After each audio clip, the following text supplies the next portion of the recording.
মায়ের সন্তানকে যতই ভালোবাসুক না কেন, বাবা মার শূন্যতা কখনোই পূরণ করতে পারে না। এটা বাস্তব, এটা চিরন্তন সত্য, এটা আমিও মানি।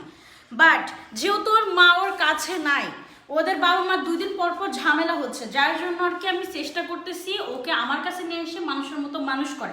কারণ এই ঝামেলার মধ্যে যদি ও পড়ে, এতদিন পড়ছে, ওর অনেক সমস্যা হয়েছে ব্রেনে, রিকভারি করার অনেক চেষ্টা করছি আমরা। আমার মা গ্রামে প্রাইভেট দিচ্ছে, গ্রামের স্কুলে ভর্তি করছে, সব কিন্তু আমার মাই করছে, ওর মা বাবা করে নাই।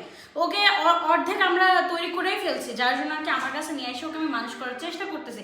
তার মানে এই না যে ওর মায়ের জায়গাটা, ওর বাবা মার জায়গাটা আমি নিতে চাচ্ছি। ওকে মানুষ করতেছি যাতে মানুষের মতো একটু মানুষ হতে পারে, ভবিষ্যতে আমার না চিনুক তাতে আমার কোনো দুঃখ নাই, আফসোস নাই।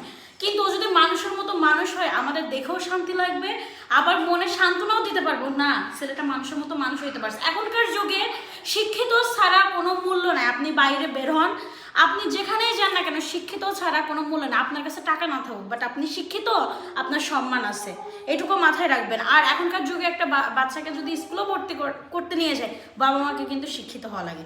সে আর আমি যদি ওকে মানুষের মতো মানুষ না করি, পড়ালেখা না শেখাই, ভবিষ্যতে ওর সন্তানকে কিভাবে মানুষ করবে? ও যেহেতু ছেলে মানুষ, বিয়ে তো করবে, তো ভবিষ্যতে ওর সন্তানকেই কিভাবে মানুষ করবে? যার জন্য আর কি ওকে আমি মানুষ করতেছি। এর মানে এই না যে বাবা মার জায়গায় বসতে চাচ্ছে, এটা কখন, আমার নিজেরই সন্তান আছে, আমার নিজেরই তো ছেলে সন্তান আছে।